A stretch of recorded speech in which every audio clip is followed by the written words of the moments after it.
नमस्कार, मैं हूँ पूजा कश्यप और आप देख रहे हैं TV9 भारत समाचार। आइए रुख करते हैं खबरों की ओर। खबर बाराबंकी जिले से है। किसानों की समस्याओं एवं खाद की कालाबाजारी तथा वोट चोरी पर कांग्रेस सांसद तनुज पुनिया ने प्रेस वार्ता के जरिए किसानों की समस्याओं से रूबरू कराते हुए सरकार को चेताया। सांसद ने कहा कि आज उत्तर प्रदेश में जिस प्रकार किसानों की समस्याएं चरम सीमा पर पहुंच गई है, जिससे देश का अन्नदाता किसान वर्तमान सरकार में पूरी तरीके से त्रस्त है। वर्तमान सरकार में न ही किसानों को खाद उपलब्ध हो पा रही है और न ही पूर्ण तरीके से बिजली। जिस प्रकार यूरिया खाद को लेकर त्राही मची हुई है, जिससे किसान आत्मदाह की कगार पर पहुंच गया है, क्योंकि खरीफ की फसल पूरी तरीके से बर्बाद हो रही है। दिन रात लाइन में लगकर भी खाद उपलब्ध नहीं हो पा रही है। वर्तमान सरकार एग्री जंक्शन ई बाजार केंद्र सरकारी समितियों पर खाद उपलब्ध करवा ही नहीं पा रही है। जो भी खाद उपलब्ध है वह पूर्ण तरीके से कालाबाजारी की गिरफ्त में आ चुकी है। समितियों की मिलीभगत से खाद की कालाबाजारी नेपाल बॉर्डर तक की जा रही है। शासन और प्रशासन पूर्ण तरीके से आंख और कान बंद किए हुए है। किसानों की समस्याओं को लेकर कांग्रेस पार्टी किसी भी प्रकार का कोई समझौता नहीं करेगी। कहा, अगर जल्द ही किसानों की समस्याओं का समाधान न हुआ तो कांग्रेस पार्टी धरना व प्रदर्शन पर विवश हो जाएगी, जिसकी जिम्मेदारी शासन व प्रशासन की होगी। वो सीमित हो गए। इसका मतलब एक एक केंद्र पे हजारों लाखों जो है किसान वहाँ जा कर के खाद मांगेंगे। न इनके पास उतने बड़ा भंडारण की व्यवस्था है हर केंद्र पे कि हर किसी को खाद दे पाए। तो जिसको 10 बोरी भी चाहिए, उसके पास खितौनी है, उसके पास सब है, तो अगर इसको 10 बोरी भी चाहिए तो वो 1 या 2 बोरी ही ले सकता है, क्योंकि उतनी खाद ही नहीं है वहाँ उस केंद्र पे। कहेगा अगले हफ्ते आइए। तो इस तरह की व्यवस्था अगर आप केवल समितियों के माध्यम से करनी थी तो आपको ये व्यवस्था करनी चाहिए थी कि हर किसान को समय से खाद मिले। खाद का सबसे बड़ा जो पॉइंट है वो ये है कि समय पे ही वो काम आएगी। अगर आगे पीछे होगा तो नुकसान होगा किसान का। तो समय से उनको खाद मिले, इसकी व्यवस्था सरकार को करनी चाहिए। और ये व्यवस्था करने में बिल्कुल भी विफल रही है सरकार। बिल्कुल उनका कोई प्लस पॉइंट मैं नहीं कह पाऊंगा इसमें। तो एक तो ये हो गया। दूसरी बात ये है कि ये सुनने में आया है, कई किसानों ने आरोप लगाया है कि एक्सेस खाद है यहाँ पे, लेकिन वो महंगे में दूसरे जनपद में और नेपाल तक वहाँ महंगे में उसको बेचा जा रहा है। यहाँ से फर्जी में किसानों का अंगूठा लगवा करके, मान लीजिए उसको 10 बोरी उसको चाहिए होगी, कहेंगे 2 ही बोरी है, अंगूठा लगवा लेंगे, 2 बोरी उसको दे करके और बाकी 8 बोरी बाहर भेज देंगे। तो ये भ्रष्टाचार जो लो लेवल के यहाँ पे सचिव लेवल के और उस लेवल के जो यहाँ पे कोऑपरेटिव के जो अधिकारी हैं, उनके माध्यम से ये भ्रष्टाचार आज हो रहा है और किसान आज हमारा जनपद का परेशान हो रहा है। तो इतनी सारी समस्याएं जो है ये देखने को मिली हैं, लोगों से बातचीत करने, किसानों से बातचीत करने पे ये पता चली है।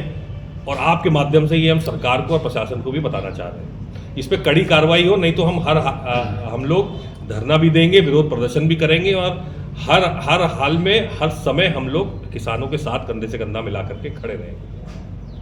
कैंपेनिंग इलेक्शन के लिए नहीं जा रहे थे मुझे वहाँ पे कोऑर्डिनेटर बनाया गया है वोटर अधिकार यात्रा का।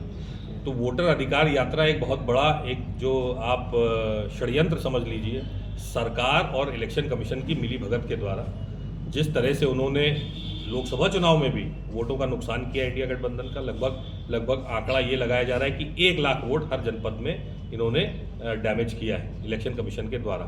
चाहे वो फिर डुप्लीकेसी ऑफ वोट्स हो, मतलब एक आदमी के कई सारे वोट हों, या एक कमरे में जो है, जिस तरह से वहाँ का पता चला है कि एक कमरे में जिसमें 4 लोग आराम से नहीं रह सकते, उसमें 80 लोग उस एड्रेस को दिखा रखा है। फर्जी वोट, एक मिंटा देवी हैं जिनका नाम जो है जिनकी उम्र 124 साल वोटर लिस्ट में है। तो इस तरह के कई सारे गड़बड़ी पाई गई और लगभग 1 लाख वोटर हर जनपद, हर लोकसभा तक में गड़बड़ पाया जा रहा है धीरे धीरे। तो और दूसरी बात, जो SIR की जो व्यवस्था इन्होंने की ऐसे समय की कि सब बारिश का मौसम, बाढ़ का मौसम, और 1 महीने के अंदर आप सारे अपने कागज जमा करके और SIR स्पेशल इंटेंसिव रिव्यू जो है उसको करें। उसका फल क्या निकला कि 65,64,000 वोट जो है काट दिए गए केवल बिहार में। तो कहीं ना कहीं जो हमारा अधिकार है, वोट का अधिकार है, जिसके ऊपर हमारी पूरी व्यवस्था, पूरा संविधान ने जो हमारी व्यवस्था दी है, प्रजातंत्र जो हमें दिया है, उसका आधार जो बेस है, जो नींव है, वो हमारा वोट का अधिकार है। अब अडानी जी का भी उतना ही वोट का कीमत है, और आम किसान की, मजदूर की, महिलाओं की, गरीबों की, सबका वोट का अधिकार एक ही है, सबका वोट बराबर है। और उसमें अगर गड़बड़ी की है तो एक कहीं ना कहीं हमारे प्रजातंत्र के ऊपर ये सीधे सीधे हमला है, संविधान के ऊपर हमला है, बाबा साहब की विचारधारा के ऊपर हमला है। तो इसका हम पुरजोर विरोध करते हैं, और जनता को जागरूक करने के लिए आज सासाराम से माननीय राहुल गांधी जी तमाम इंडिया गठबंधन के साथ मिल करके और यात्रा बिहार में यात्रा निकाल रहे हैं, ताकि लोग जागरूक हों, लोग ये देखें और अपना वोट दुरुस्त करवाएं। इलेक्शन कमीशन और भारतीय जनता पार्टी की सरकार का जो ये साठगांठ है उसको बेनकाब करें जनता के सामने, तो ये उसका पर्पस है।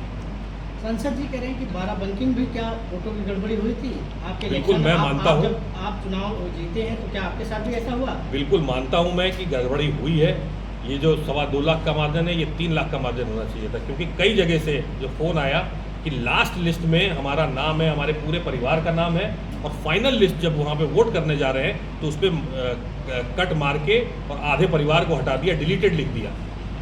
तो ये कहीं ना कहीं जब जिंदा लोगों को ऐसे डिलीट करे दे रहे हैं, जो वोट करने जा रहे हैं, आधा आधा परिवार, आधा आधा मोहल्ला पूरा गायब है, तो कम से कम नहीं तो ये 3 लाख का मार्जिन होना चाहिए था, 2,15,000 का नहीं। तो मैं भी मानता हूँ कि यहाँ पर भी बड़ा मार्जिन जो है वोट का काटा गया है, और विशेषकर जो इंडिया गठबंधन के वोटर थे उनका वोट काटा गया।